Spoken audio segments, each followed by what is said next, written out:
Congress votes to ban TikTok. Will it pass the Senate? Will the president sign it? And why now? Why TikTok? What is behind all this? And what does it mean for creators? We'll talk about it next on the StreamLeader Report. Let's do a show. It's the StreamLeader Report Live Panel. Creators talking to creators. Raw, real, and unscripted. And sometimes they say the quiet part out loud. Here are your hosts, Claudia Santiago, Rebecca Gunter, Rob Greenlee, and Ross Brand.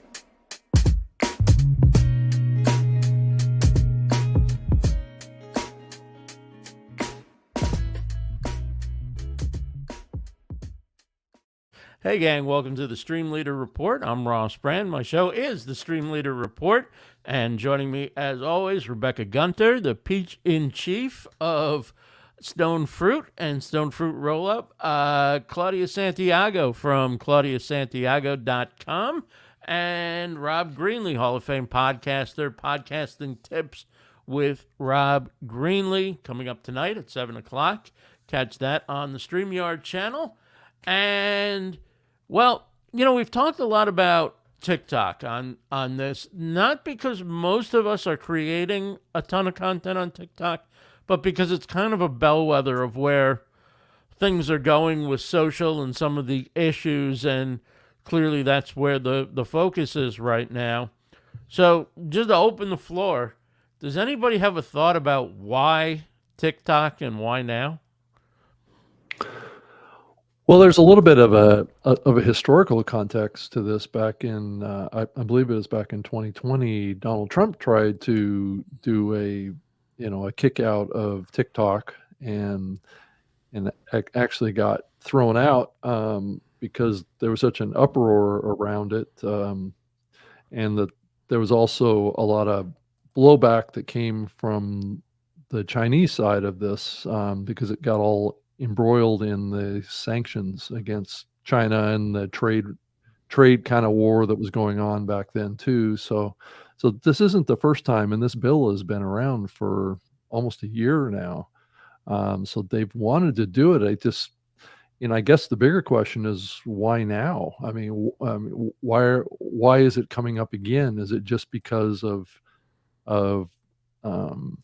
our fear of China's influence? Because we're seeing a bunch of it kind of happening in our world, where we're getting increasingly concerned about the influence the Chinese government may be having on our country, and there may actually be some warfare going on that we are just not entirely aware of, that may be kind of cyber related, maybe linked up with influence that's going on, maybe Chinese nationals coming across our southern border. There's just, there's a lot of confluence of things going on here that may have brought this to a head again.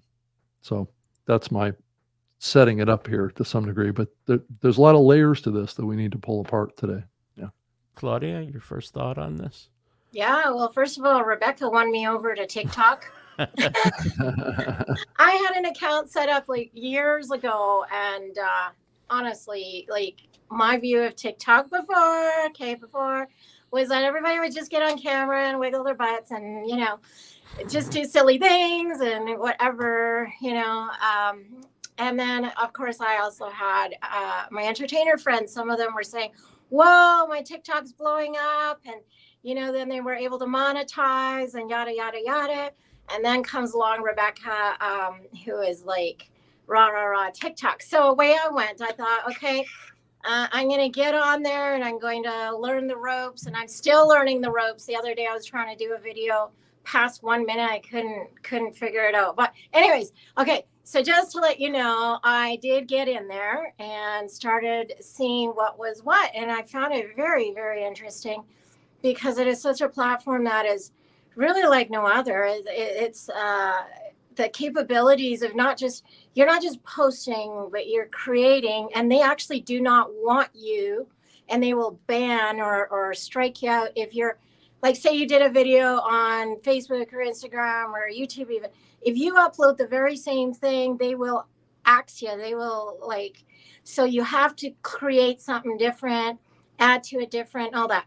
So I found that creatively it was such an outlet for so many entertainers, but also businesses and people that just want to learn something or be up with the news or hear. This is what I loved about it was, I say loved because even Canada looks like they're jumping on board with this thing, that they were able to not only express their voices, but creatively express their journey and processing. They were able to process out loud without being dinged, or you know what I'm saying? So my take on this is, I think TikTok is one of those at the US. This is what's in the news right now, but even this morning in Apple News, I saw that Canada did back in September 2023, we didn't know this, secretly they did a review of TikTok, and that's still under works. So, Canada, we're back. We're probably going to be, Canada's going to be looking at TikTok. And I think this, as I'm processing out loud here, I think TikTok will be one of the many platforms that's going to be started to be regulated. I think our free speech, there is the security aspect of it, which I totally get. But I don't really know what's behind it all as well. But I don't think TikTok's going to be the only one, guys. My take. Rebecca, you're our resident TikTok expert. You're the one who really understands the rhythm and rhyme of the platform more than anyone else. What do you think's going on, or what are you hearing from TikTokers? Oh my God, what a segue, RB. I've got it queued up with what TikTokers are having to say, and that is the most meta thing ever. And I don't mean the Zuckerberg universe, but like meta in the true sense of the word, that why not ask the community? Okay. I am certainly the StreamLeader Report weekly live panel show, Thursdays at 1:30 Eastern Standard Time.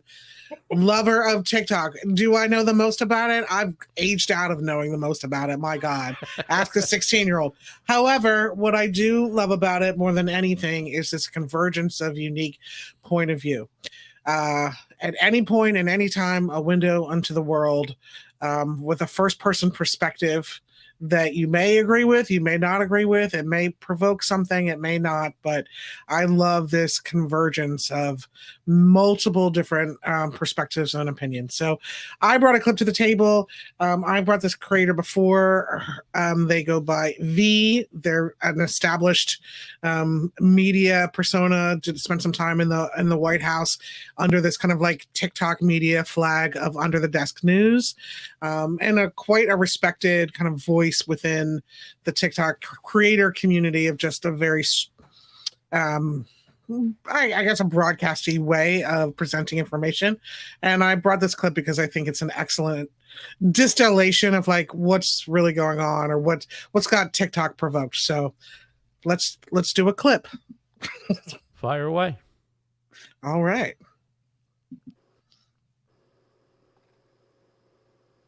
Bear with me, caller. One moment, please. I'm really laggy, you guys. Apologies. No worries. Play. Go. Move. Now, these are the 3 reasons why I do not support the bill. Despite Congressman Gallagher saying that this legislation is not a down payment on the Restrict Act, it very much does feel like a down payment on the Restrict Act. That's the name of Senator Mark Warner's bill he used to try and ban TikTok last year. That legislation gives broad overreach to the government to both survey and censor American citizens online. It was absolutely destroyed in a bipartisan fashion. Number 2, the timeline to sell TikTok is not realistic. They are basing it on the fact that Elon Musk bought Twitter in 6 months. But what they are failing to realize is Elon Musk bought Twitter because Twitter's shareholders forced him to buy it. A merger requires collaboration, and you are not going to get that kind of friendly collaboration during a forced divestiture. So ByteDance would have until September to find a buyer and transfer everything over. If they can't do it in that timeline, then they wouldn't have access to the app anymore to update it. So Congress is effectively banning the app by breaking it. And lastly, there isn't an heir apparent. Facebook, Meta, Twitter, Snapchat, they can't buy it because they would run into antitrust issues. So that leaves us with folks like Mr. Wonderful going on television to say that he wants to buy it so that he could use the 170 million Americans that use this app to train AI. Or Nancy Pelosi saying that it would be great for the American stock market for us to own the app instead of China. This legislation gives the president and the FBI the ability to identify and ban apps at their will. Please call your senator and tell them to vote no. I've made a very easy script with the bullet points. The TikTok ban has just passed the House. Now that's a very StreamLeader Report piece of content in terms of the Restrict Act and also the heir apparent and also stock market. Ross, what do you think? Well, I think there's several issues going on here. There is the free speech issue. If we can ban TikTok, then what's next? The slippery slope argument and so forth. There's also the national security issue. But I think there's other things going on as well that we don't know and one's not being shared with us. There's certainly talk about the impact of it on children. There's talk about propaganda. Those things aren't exclusive to TikTok. Are they worse on TikTok? I don't know, but they're certainly not exclusive to TikTok. And so then comes in the issue is this American tech companies not wanting the competition unless they own it? Is this or media or the news, traditional media, or network? the government wanting a monopoly on our data rather than being concerned about our privacy? Is it really about unifying the data from the other social media apps that they're tracking us constantly on? I don't know. On the other hand, there are certainly really good arguments that TikTok is it's a weapon of an adversary, and it's something we certainly, our founding fathers, when they wrote the Constitution, couldn't have thought about, when they talk about free speech and so forth, the ability to have that kind of influence from overseas on Americans, and particularly young Americans. I think there's a lot of things going on. We might as well hear from... I think both presidential candidates have been completely muddled on this issue. They've both flip-flopped. They've both been a little bit hypocritical. Trump, as you mentioned, was for banning it, Rob, earlier, and now he's changed his tune a bit. So let's see what he says and why he's for. So is that a now. Recent clip or is that an old clip? This is a recent clip, I believe. One more thing from today's news, TikTok, the Republicans just voted to, Republicans and Democrats just voted to ban it. You don't think they should ban it right now? Well, I didn't say anything other than you have to look at Facebook. Facebook is the enemy of the people. They did those lockboxes. They spent $500 million. If you spent more than $5,600 or whatever the number is, if you spent $100 more, they put you in prison for campaign violations, right? Zuckerberg, or Zuckerbucks, whatever you want to call him, is spending, the number is crazy. He's spending $500 million in the last election, and nothing happens to him. And that money's being passed all over the place, especially on the lockboxes, or so-called lockboxes, because they're not lockboxes. I call them open boxes. And I think that something has to be done with Facebook. And one thing I will say, I don't want Facebook to get bigger because I think Facebook is an equal threat.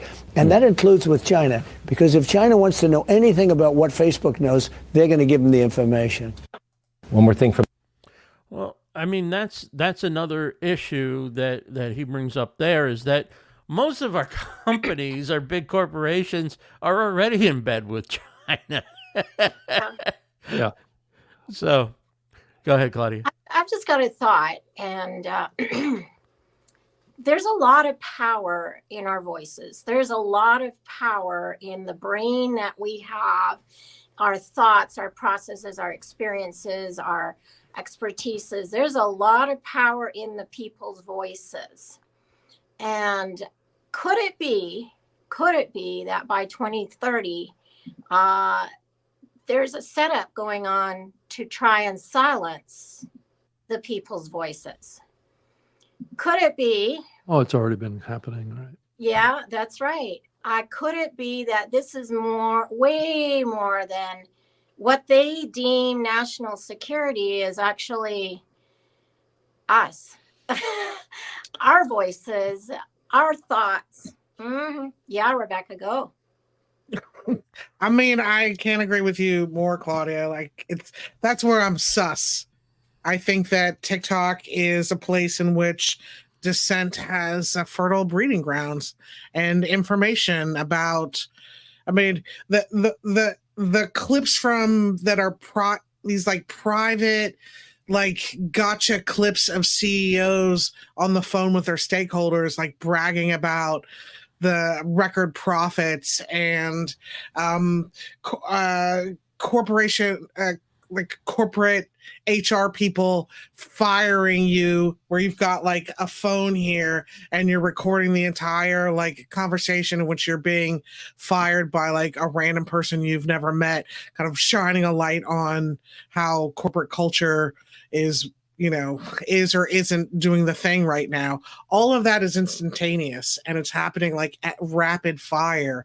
So what the CEO thought was a private phone call, someone recorded, and now everyone on TikTok has heard you brag about record profits and how much you're able to extract from the economy. Everyone on TikTok has heard, you know, some rant at a gas station in which, you know, I don't know, something happens like a fender bender or whatever, and then millions of people are audience to that conversation and that contradiction.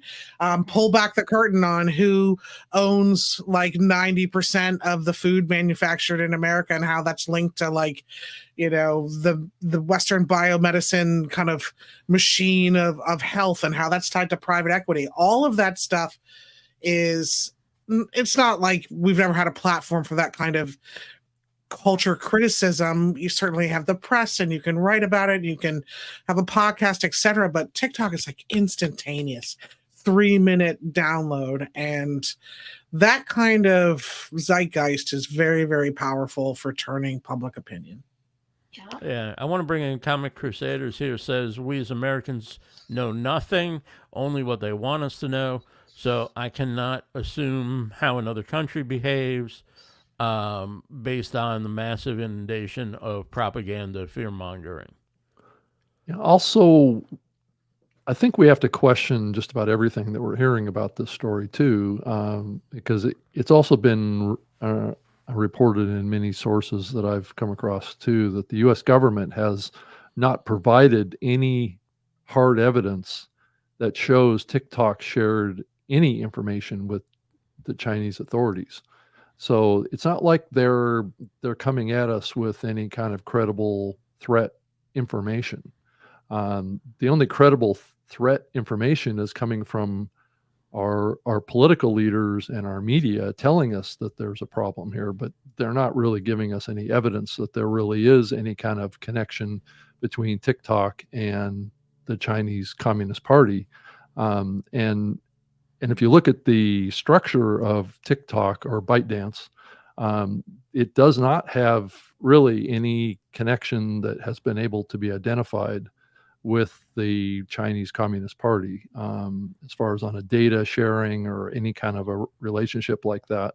Now, granted, that can easily be hid, and there's always backdoors in software, so you never really know what's going on here. But I do think that you have to question this because it appears to have been a bill that has been massively bipartisan in the House. And when was the last bill that we had that was bipartisan? and why is it that we have this happen as a bipartisan bill? Because I do think that this is a bill that checks the box for many different individuals that have an interest in the outcome here, from the intelligence security state to competitive corporations. I know that TikTok has been rolling out a e-commerce store that they're using their influencers to promote. And then here recently, this week, there was a bunch of news that came out about a platform called Timo, which is also a Chinese platform, that they've been linking up with this. But it's been clearly identified, and they've shared data and they've shared information around legal structures and technology structures, that Timo is a data gathering platform. It's kind of an e-commerce related thing. So that news coming out with details that is now being associated with TikTok is an interesting connection this past week around what the motivation for this is. I think that the Amazon folks are very, very threatened by what TikTok is doing. So you have to factor that in here too. And the bipartisanship in this case is a little bit concerning, like you said, Rob, because why all parties seem to be coming together? Can't agree on anything. Yeah. I think you have a clip here, Rebecca. It looks like Congressman Jamal Bowman wants to sound the alarm. You get the pun, right? Sound the alarm.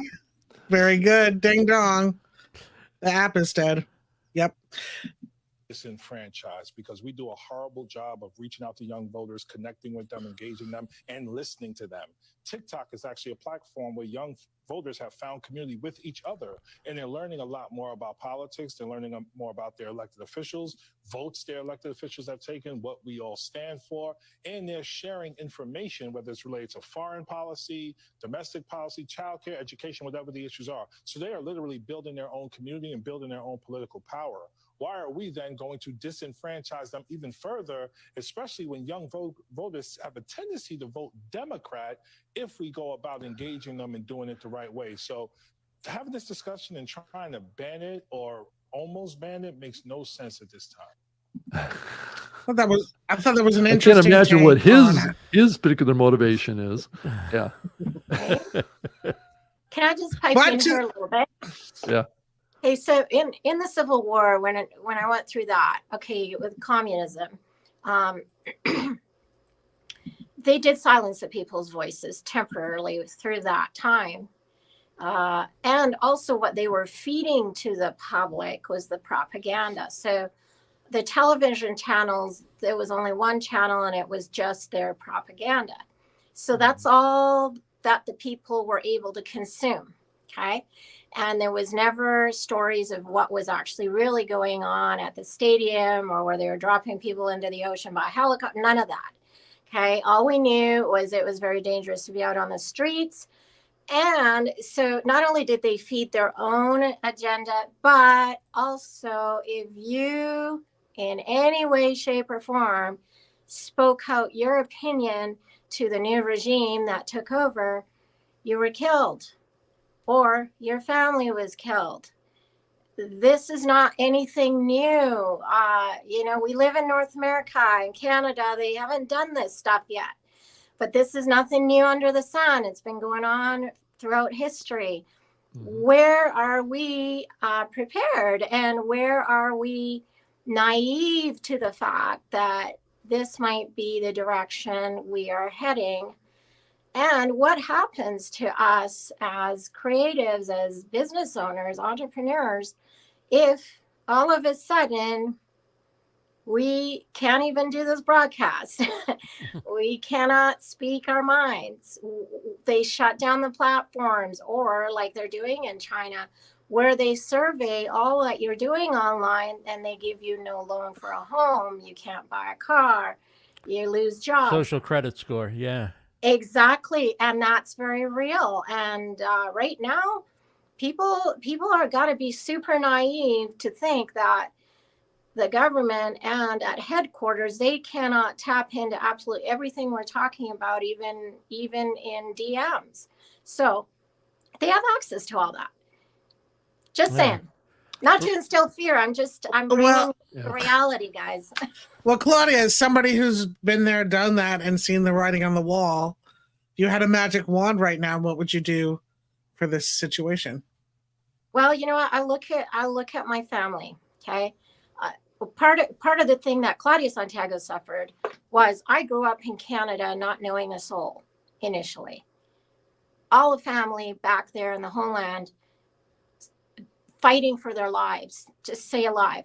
We could not even send letters and express our feelings. Okay. What I learned from them was stick together. Do not believe everything that's thrown at you. Make sure, not that you're living in fear and how should I say, suspicion all the time, but we have a great discerner in us. We have what one of my mentors says, a knower. Okay, we know when bullshit's being thrown out to us. Okay, use your discernment. Look at what's really going on. Stick together, and you know what? We've got the power to create. That's what my family did. Many in those types of countries are holding 2, 3, 4 jobs.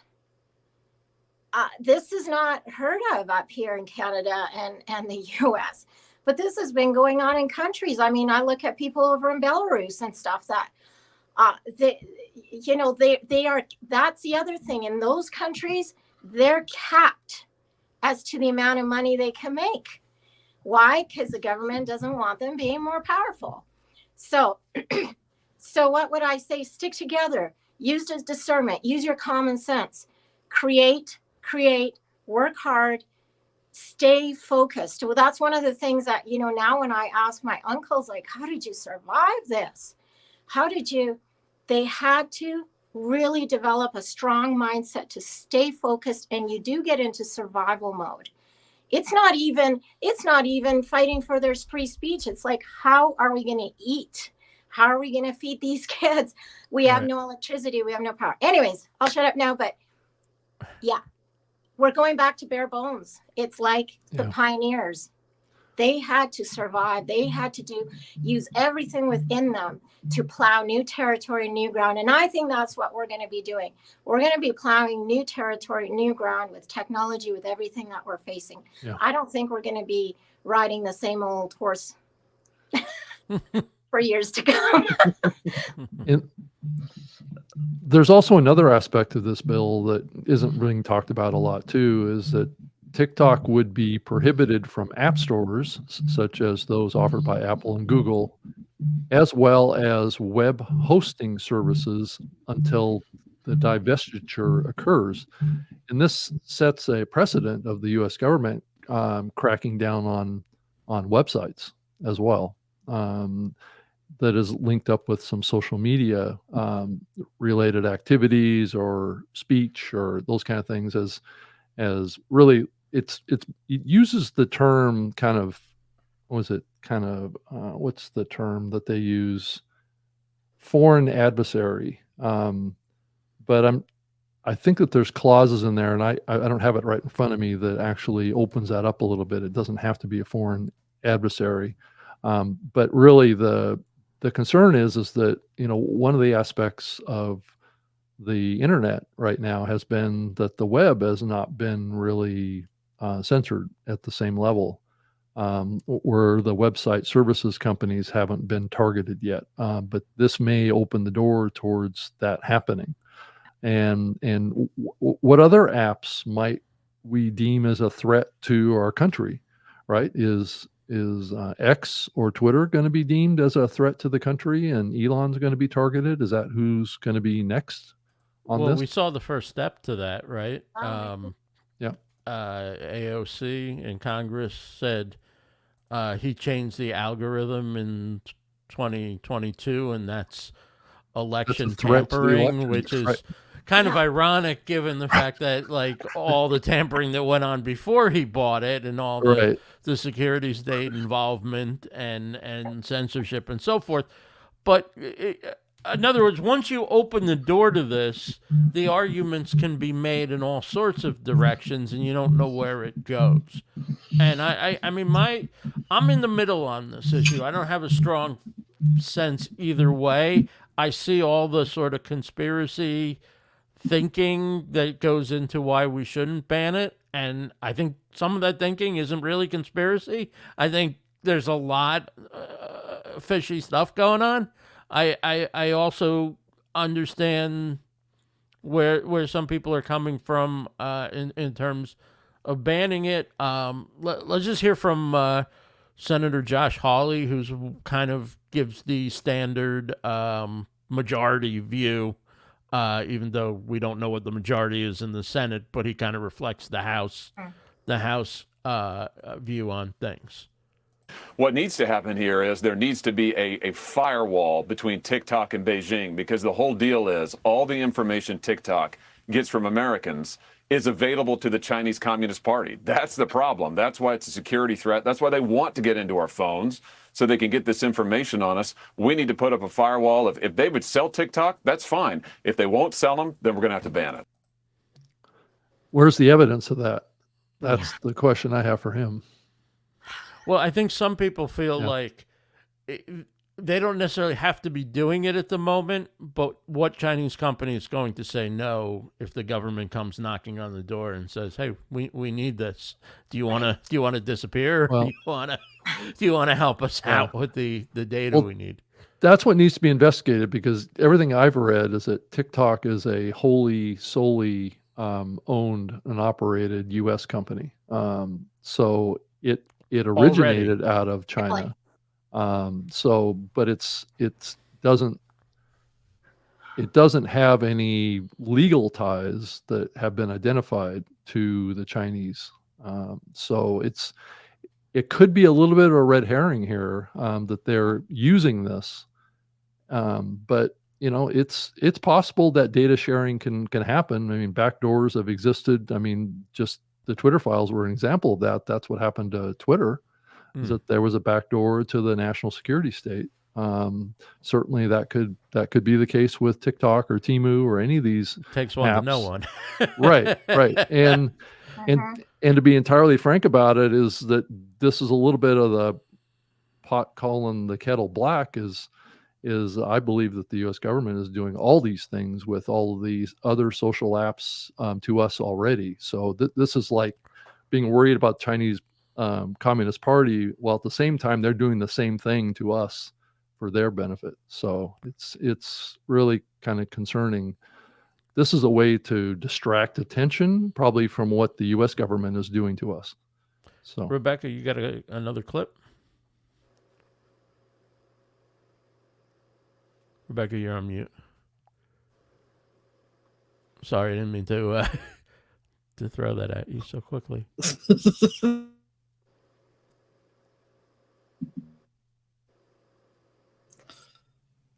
Sorry, Ross. Sorry about that. You got to keep your mic on for this for the clip. I know. I'm sorry about that. I apologize. Okay. Yeah, we have the CEO of TikTok, Mr. Jeff. I thought it would be interesting to hear what the CEO of TikTok has to say. All right. We're mic'd up and ready to go. Hi, everyone. It's Show here. Just wanted to share some thoughts with our US users about the disappointing vote in the House of Representatives. There has been a lot of misinformation, and I hope to clarify some things. First, thank you to our incredible community. You are what makes TikTok so special. Thank you for making your voices heard. Over the last few years, we have invested to keep your data safe and our platform free from outside manipulation. We have committed that we will continue to do so. This legislation, if signed into law, will lead to a ban of TikTok in the United States. Even the bill sponsors admit that that's their goal. This bill gives more power to a handful of other social media companies. It will also take billions of dollars out of the pockets of creators and small businesses. It will put more than 300,000 American jobs at risk, and it will take away your TikTok. We know how important TikTok is to all of you. It has given our 170 million users a platform to freely express themselves, and has empowered more than 7 million businesses in the United States. Our platform matters to the small business owners who rely on TikTok to make ends meet, to the teachers who inspire millions of students to learn, and to everyone who discovers and finds joy on TikTok. We will not stop fighting and advocating for you. We will continue to do all we can, including exercising our legal rights, to protect this amazing platform that we have built with you. We believe we can overcome this together. I encourage you to keep sharing your stories. Share them with your friends. Share them with your family. Share them with your senators. Protect your constitutional rights. Make your voices heard. Love you all.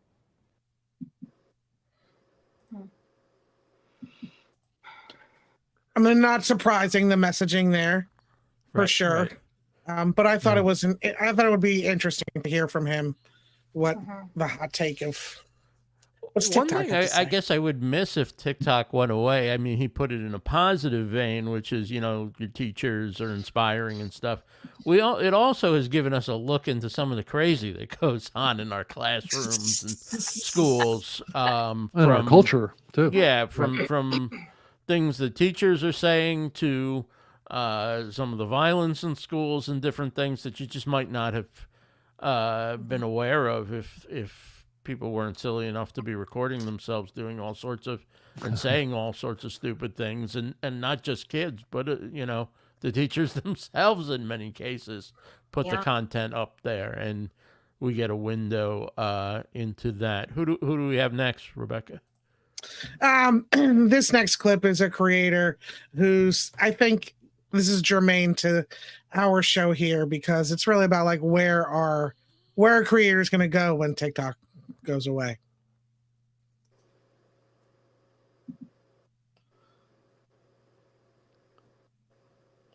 I'm sorry, I'm so laggy. Sorry, you guys. Talk amongst yourselves. Okay. Well, I'm so laggy. I just want to say thank you to all of those that are watching online live. I've been jumping around from YouTube to LinkedIn to Facebook. Haven't checked Twitter yet, but I see a whole bunch of you there and some awesome comments as well, insights. Yeah, I want to say thanks to everybody who's watching on X, because last week and this week we've had a pretty big turnout from X in comparison to the past and in comparison to other platforms. So thank you to everyone on X who's been joining us the last few weeks. Sorry, Elon, I called it Twitter. I'm at X. That's all right. What a beautiful way to fill that time. All right, ready to roll? Yeah. TikTok gets banned in the US. Where do you think everyone's going? I can only think of one place. It ain't Instagram. That's a no-go. I think as a community on TikTok, we're all like, no, Mark Zuckerberg is going down. So that leaves us one or two places. Twitter, not many people are going to go on there because there's too much reading to do. I'm not joking. Someone said that to me. MySpace would be great, but they'd have to make an announcement that they're doing something really new, really quick right now.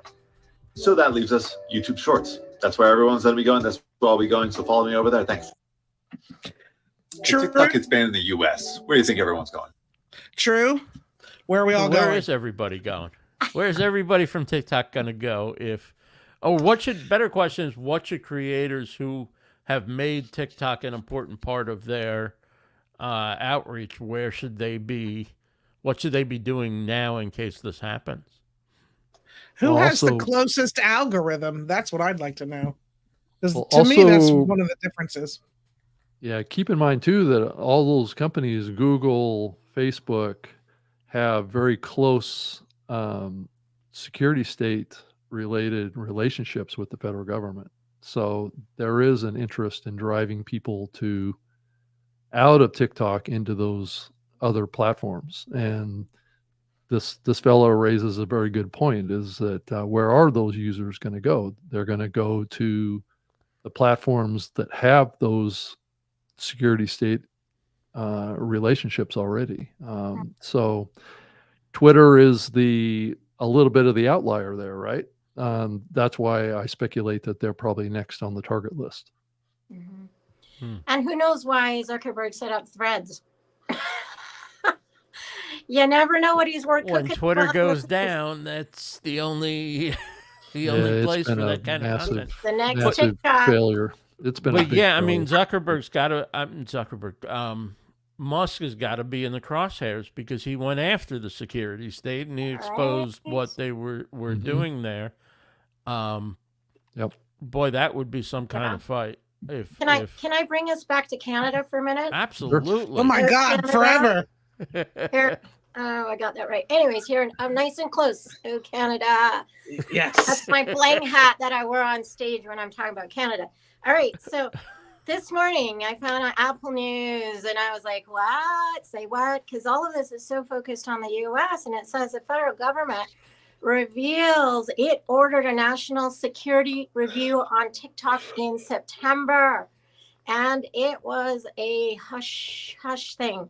Says Ottawa, the federal Liberals ordered a national security review of popular video app TikTok in September 2023, but did not disclose it publicly.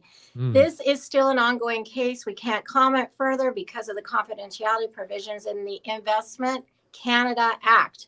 What is that? A spokesperson, right? Just like, okay. The revelation comes after the U.S. House Representative passed the bill on Wednesday to ban TikTok, blah, blah, blah. So they're still doing their investigation in Canada. Now, in Canada, we can't monetize TikTok. I don't know if you guys knew that. That's another thing. Yeah, we can't monetize it. Now, what's interesting, though, is that this review has been going on for some time here. And so, Canada might be passing something as well if the U.S. is, you see what I'm saying? It's huge. Well, they're all working together. I mean, the national security state works with most of the countries of the world, right, that are on their side. So, right. Yeah. That's the key word, that are on their side. Yeah, right. Yeah.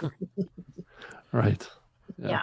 And I think Italy just, I don't know, I forget when it happened, but Italy fined 3 different divisions of TikTok or something like that pretty severely over what it said were viviolations. So what were those violations I don't exactly? know. I'm looking for it. Sorry, Ross, on the spot. Can you put your reference up there in MLS style in the comments? Now, Rebecca, I don't know if you've seen this, but there's videos on TikTok coaching people on TikTok, creators on TikTok, how to spot if you're actually on a fake TikTok app. What? Have you seen that? No, girl. Oh yeah, You're bringing some spicy Canadian flavor. Whole other ball of wax. Yeah, I've heard it a few times now. Like a mirror site or something. Yeah. And so they're literally showing you that when you post something, you should have all these options to edit your videos, to add different things. And if you're missing certain things, they're telling you that's a fake TikTok site. How is that happening through the app on your phone? Question mark.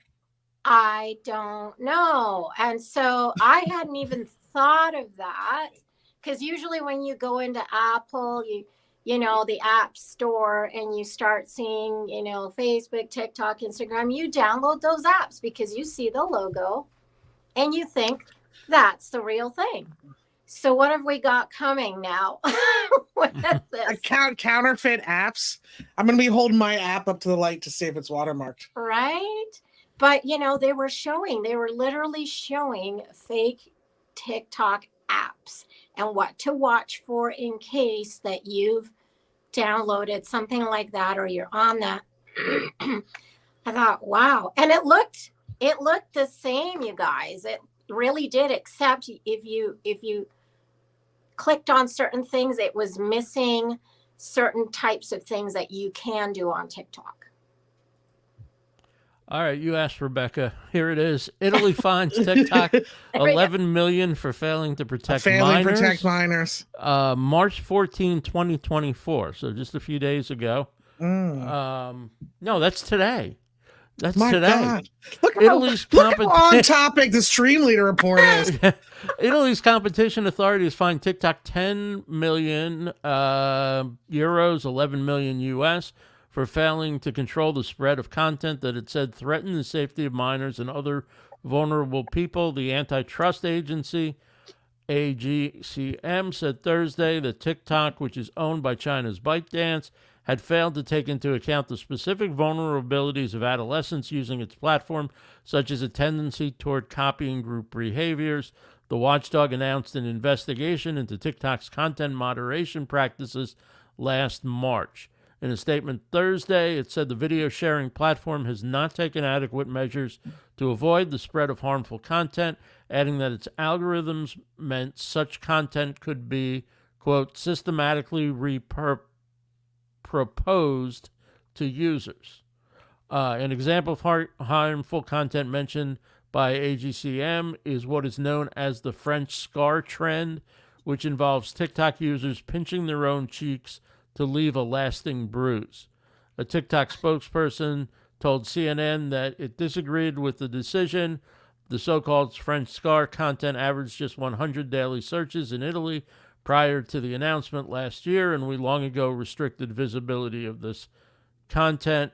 It goes on to say TikTok has been in the crosshairs of European regulators for some time and has already faced fines totaling hundreds of millions of dollars.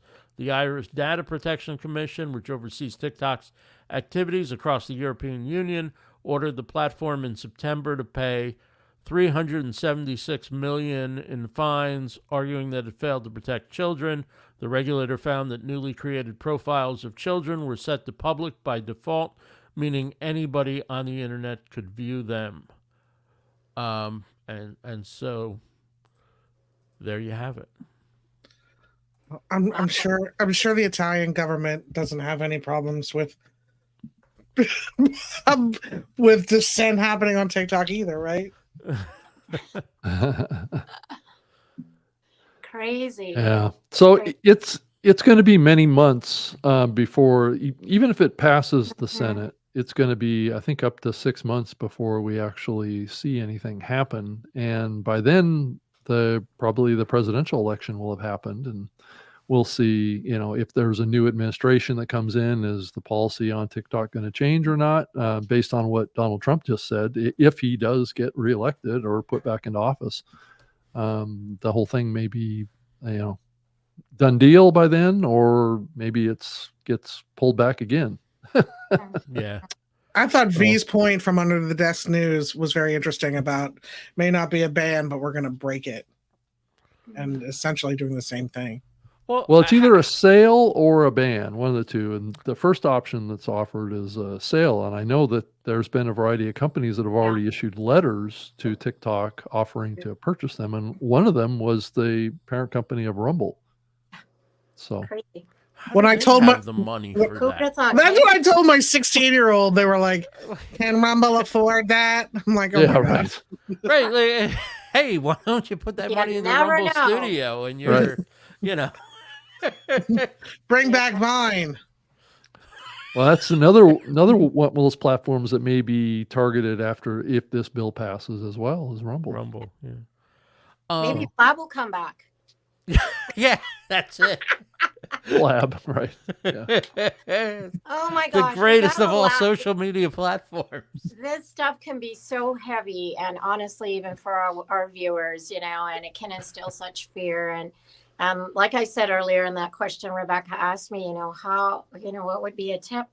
My family loves to laugh. When we get together, they do skits, they tell jokes, and that's a strength that we all have. So I just want to encourage everybody in that as well. Don't forget your humanity, and don't forget you're not dead yet.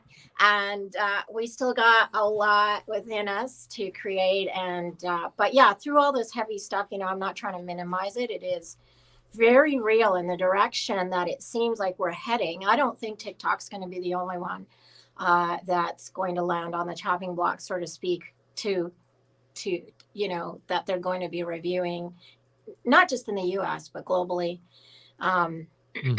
But yeah, I just want to help everybody get back to their humanity too, because there's so much strength within us, and laughter is one of them. That's a beautiful, beautiful point. And I think I hear the rumblings of a StreamLeader Report comedy show. Woo! Traveling comedy variety show. Oh yeah, on the cruise. Longtime fans of the StreamLeader Report will remember that we're doing a world cruise. Yes. Starring the Santiago family. I am there, you guys. This sort of like they have to sell it in 6 months. First of all, how do you get fair market price for something when everybody knows you have to sell it or else, right? Right. Unless there's a lot of competition to buy it, which if it's really profitable, there may well be. But that's a short window with a lot of pressure and no option of going, nah, you know what? If you're not willing to pay this, I'm backing out. It's like sell it or lose it. And V's point, I think, of a merger like that or a transfer of power requires collaboration. Yeah. Yeah, it depends on who buys it, I guess, to the degree that they have to do integration with another company or multiple companies. Could it be that the government wants shares in these companies? Could it be there's a new system being put together where they're part owners? Hey, Rob? That's what I said, Claudia. Well, like, show me all the stock that the yes votes had in Meta. That's what I'd like to know. Hello, right? Well, you know, I one of the things that came up in my mind as I was thinking about this is that if it is possible that if this bill does pass the Senate and it gets signed, which Biden has already said he's going to sign the bill if it makes it past the Senate, is one of the things that Elon has not done is disclose the spectrum of owners that he has that invested part of that $44 billion that he had to pay for it, because he does have a list. I think it's like it's a pretty long list of people that put capital into that could be, if they happen to be considered to be people that have linkages with a foreign adversary, right? That they could apply this law to Twitter. But we don't really know the ownership list of X or Twitter right now. Sure, Elon owns a big chunk of it, but where are the other owners? And this foreign adversary law could be applied to that if some group of it, so let's say, you know, Russia investors or whatever put money into Twitter, then that could be identified as a foreign adversary. Right. Who's in bed with who? Hey, I mean, there's a lot of money in the U.S., but there's a heck of a lot of more money outside. Right. So wanting to invest here. Right. And China's doing that too. They're buying up farmland. They're buying companies. China's been actively involved in the U.S. economically for decades. So there isn't really anything new here that's going on. I just think that there's a lot of spin up around and control. In ways that are more concerning than what video clips people are watching, perhaps. Like, if they're making our medicine, if they are buying up farmland near, I would say those are more nuclear sites things. And things like that. It's like, and also just our own food supply, and to lose control of our food supply. Why aren't we concerned about those things, but we're all of a sudden concerned about information or military age men from China crossing from border. We're not worried Panama about that. coming up, which is different than the rest of the migrant flow, where it's, you know, clearly an antagonistic group rather than a, you know, hey, let me see if I can get away with getting to America. This is like we're on a mission here. Well, it's been called out by multiple people that I've heard that are actually down in South America that has said that the Chinese have their own migration pathway with their own migrant centers, their own pathways, and their own assistance for making it to the U.S. border. Right, and unlike the people from all the rest of the world, generally, people will talk to media and are more open. Not in the case of those migrants from China. They're very... It's organized, it's structured. Yeah, it's like we really don't want any spotlight on what we're doing. Right. You know, as I've toured through different countries in South America, it is so interesting to see Chinese people speaking Spanish. It is like really, really kind of cool. And I mean, and I mean, they are hard workers and very innovative, and they're setting up small stores, larger stores all over. It's really quite something, the migration out that way. And years ago, there was a huge migration from Germany and Italy. I mean, when you go into Argentina, I mean, they are blonde, green eyes. They, they're speaking Spanish, but they look like Italians. And it's really quite something, but very resourceful people and beautiful culture. Yeah, in New York City, there are a lot of Cuban restaurants that are actually Chinese Cuban restaurants where they serve a mix of traditional Cuban food and westernized Chinese food. But it's just interesting because most people don't think of that, but there is quite a strong population from Asia that's in Cuba. Yeah, Ross, I want to rope. Sorry. Oh, now no, I want to rope a Vieja lo mein. I'm thinking of all the crossover food. Yeah. There's an article out, and I've heard this talked about too, that the real concern about this too is disinformation. But I don't know about each one of you. Your experience with TikTok, have you experienced any political misinformation on TikTok? I haven't really experienced that.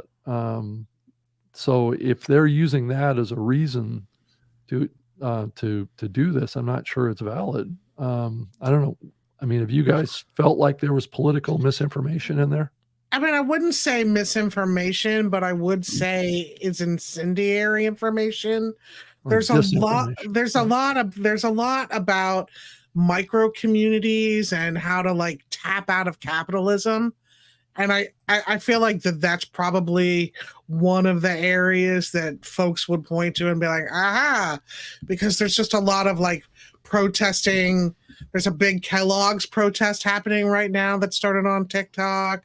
How to grow your own food, how to barter, how to stop being dependent on fossil fuels. I don't know if that's misinformation, right? Yeah. Yeah, I mean, I wouldn't say it's misinformation, but I would say it's an alternative to capitalism, which is definitely not what the social media platforms want you to do. Or self-sufficiency is another thing too that takes people out of the system. Right. Out of the system. I think, Rob, I could kiss you right now.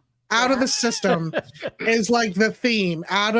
You don't need to go to a big university to learn things. I'll teach you right now. I'm a PhD in economics. You don't have to you don't have to go to the grocery store. I'll teach you how to grow onions from the onion tops in your garden. You don't have to buy all kinds of new clothes. I'll show you how to sew your own. There's such a tap out, a tune in, turn on, tune in, drop out moment. I think you really hit the nail on the head of opting out of systems. And this is exactly what, when I said when communism hit my homeland, this is exactly what my aunts and uncles and grandma and grandpa said. Is they were all sharing, if somebody had a few baby chickies, they all shared the little baby chickies to grow chickens so that they would have eggs, they would have protein to eat when there was no food. So, this is the kind of self-sufficiency, almost like I said, like being a pioneer. I feel that in this new move sort of thing that's happening, we are going to have to think like pioneers. And I think that I'm not downplaying the China thing and the national security thing, but I really think that part of their concern of national security is us. It's our voice. It's our power to create. It's our power to be self-sufficient. It's all about us, right? So that we cannot be completely controlled. There may come a time and age where it's free speech is squashed, but we might even be told what to say. When they take prisoners captive and they throw them on camera and they tell them what to say, in order for them to survive, they have to say what they're being told to say. Just throwing it out there. Yeah, and it's a tough. Dr. Tachi agrees. Dr. Tachi knows media, tech, media, pop culture better than anybody. So if you get an agreement from her, it means you're right on the target. Yeah, what's tough about it though is that all of us are in this very difficult situation because if you pull out of the system, you're not going to be informed about what the system is imposing on our world, and you're not going to be able to have an influence on it, right? So the more people pull out of the system, the government may lose control, but you as an individual having an impact on what's the system is, you're basically removing yourself from having influence over that as well. And that's the difficult place that all of us are in. My uncles always said, don't run away. We didn't run away from it. We knew what was going on. But we pulled together and we reinvented, we innovated. And in that age, this was years back. Their voices weren't just silenced. They were told what to say. And if they did not say those things, they were killed. Okay. So they were going through that years ago. And what they told me is they had to, in order to survive, abide by the rules and almost play stupid in a way, like, like when a dog's in danger, they lay down and play dead, right, to survive. Okay. In some ways, they had to do that. They were still informed, but they were in survival mode. And there's wisdom to that. Like, I totally agree with that, Rob. There's wisdom. Some people might go, I'm just getting away from it all. It's like, right. I'm going to go out in the woods and unplug. Right. Yeah. No. Yeah. You'd have to have really some skill set that most people don't have in order to be able to do that, right? And hopefully that won't be imposed on all of us. Well, it's a very difficult thing to do. I think a lot of people glamorize it as something that's they would love to aspire to do, is just unplug and pull out of the kind of electronic world that we're in now. But it's not as easy as you think it is. And that's kind of what our leaders are counting on, is that people don't have those skills anymore, and they're dependent on the electronic infrastructure that we have now. And technology is giving them a lot of weapons and tools against people as well as adversaries. So, yeah, I mean, one thing that totalitarian governments have always been able to do is you keep the people in line and shut off the electricity from time to time, shut down the grid, and ration that. And now you've got a really subservient population. And I mean, we saw with lockdowns during COVID, people went along and, they trusted the government and so forth. What would happen if the government took the next step and said, if you don't stay home, we're gonna make it dark in your area. We're gonna disconnect you. I think this has happened in California. They had rolling blackouts over the last couple of years that have gone on during the summer months. I don't know if that's just because we have a horrible grid system, but there could be other reasons. And was the Facebook, Instagram blackout really a blackout? Right. Yeah. Dave was it a cyber attack? On Facebook says, doesn't it all speak to a much larger picture of distrust by the people for the government? And it does. I think there's a huge element in how in the media too. We're coming to this. I think you're hearing in what everybody's saying. The reason why I'm kind of not totally on one side or the other is because I don't trust international organizations or, the Chinese government or most other governments. I trust them even less than I trust our government. So it's I mean, it's like, I think all experts and, all, institutions and, sources of authority have lost a lot of credibility over the last several years. And certainly at home, that's true. But it doesn't necessarily mean that I'm buying an exact moral equivalence either with, other governments and other international institutions. The WHO isn't looking out for me either, just because I'm not happy with, American medical care, let's say, or. Mm-hmm. I love this show. I love that we can talk so openly. I've never been a mom, and you guys know part of that story, but I have a lot of younger generation peoples around me, male and female, that they're seeing some of this going down, and they're going like, what is the hope for us? Like, what the heck? Like, should I be quitting my job? Should I not go to school? Should I not go to college? Should I not create a business? Because it sounds like I'm going to have to build a bunker and hide, So my heart is in, and this is why I love this show, is because we can talk about this. I can say, hey, here's a link, go check it out. There's some people really with a lot of expertise and experience, and we're talking about this stuff. So I just want to throw out hope to people out there in this younger generation that one key is not to run away from it. Be in the media, get in the tech, get in there and educate yourselves, empower yourselves, get around people that are thinking, and develop your own, like, for some of us coaches, we got to help this younger generation develop ways that they can think for themselves, And you got to keep living. I mean, nobody knows how much time they have on this planet.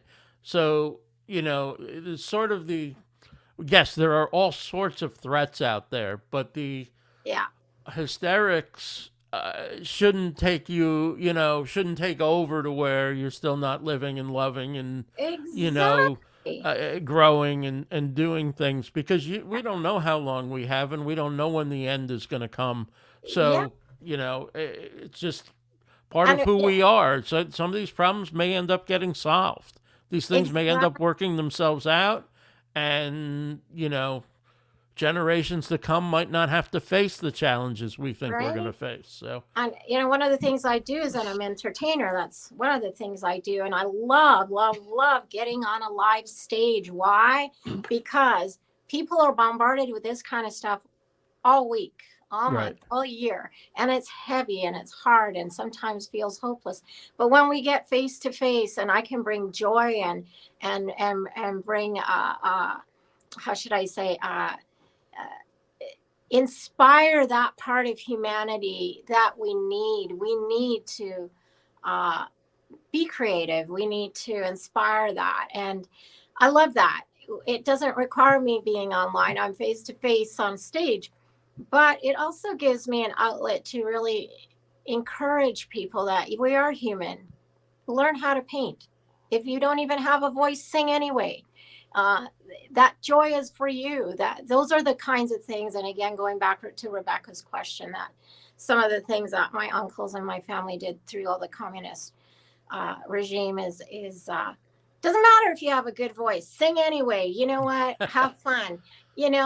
Paint, throw some stuff on a canvas, create, make something out of wood. Anyways, just want to encourage that younger generation, because I do know they watch this show. And I do want to tell you guys that it's not hopeless, and to keep moving forward, but don't put your head in the sand. Don't run away. Yeah. One of the worst things you can do. Well, that's a great message. Yeah, exactly. Leaving us punching up. I think we should wrap it up on that note, because that's beautiful, Claudia.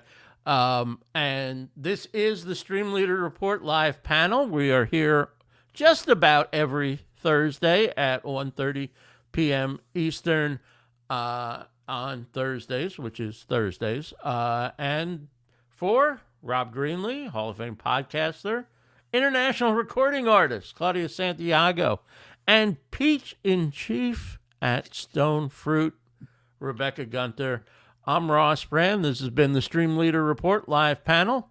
We'll see you again soon on another episode of the StreamLeader Report. Take care, everybody. Bye.